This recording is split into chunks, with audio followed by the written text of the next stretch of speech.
Good morning from the Philippines. This is Dr. Shalona McFarland.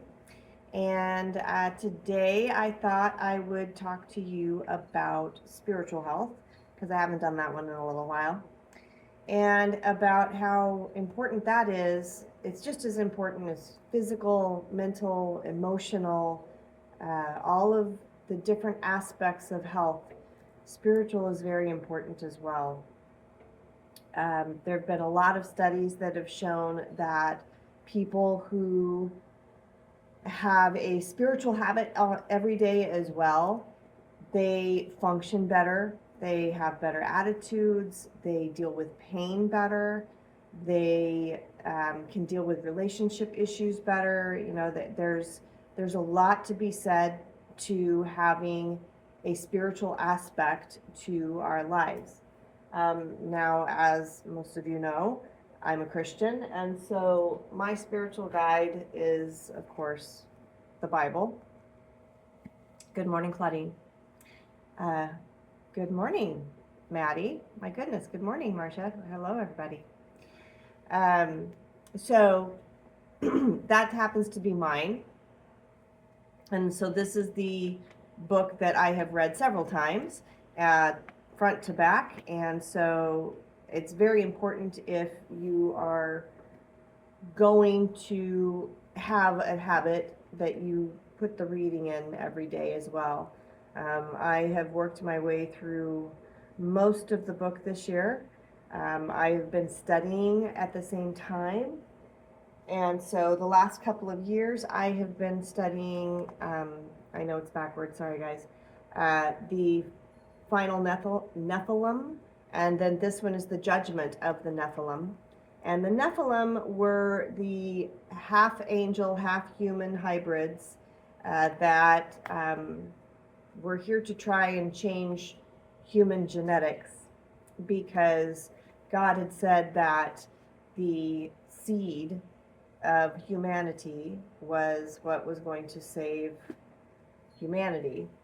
And so Satan has been trying to intercede his seed into humanity since the garden.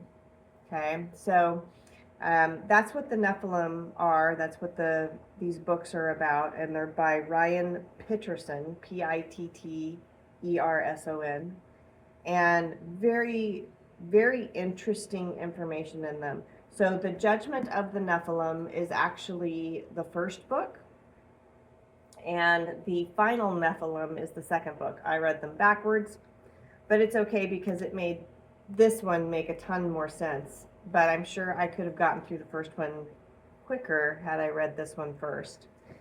The Judgment of the Nephilim is very powerful, and some of the things they talk about in there, or that Ryan Pitterson talks about, is end times. And, that's all the things going on in our society, in our world, things that we may or may not believe is written about. It is. It's in the book. And, there's a lot of prophecy books out there. Jonathan Cahn is another good one. He's written The Harbinger and a couple other different books. He has been able to see things before they happen.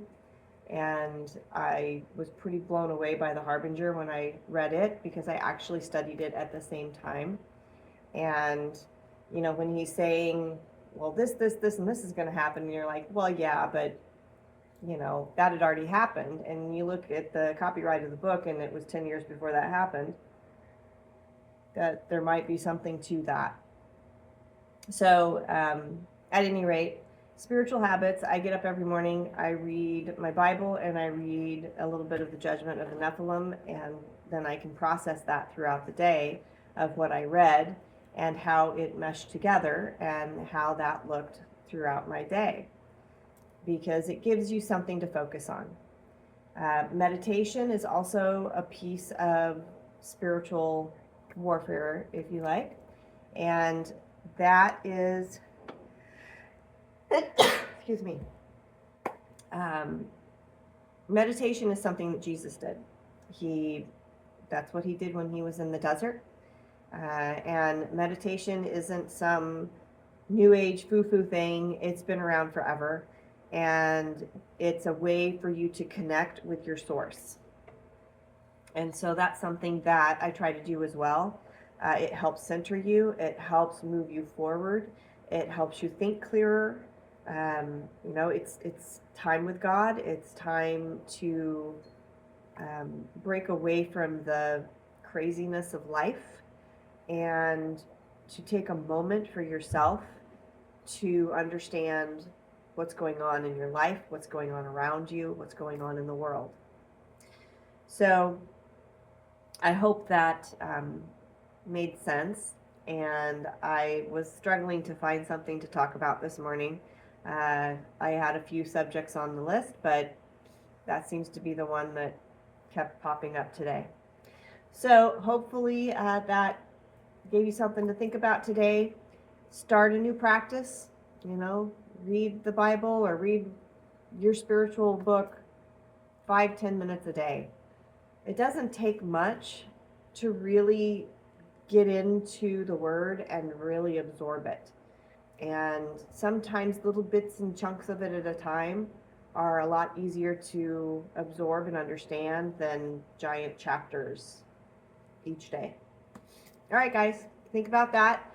And if you want me to talk about something in particular, then hit me up on Facebook here and let me know.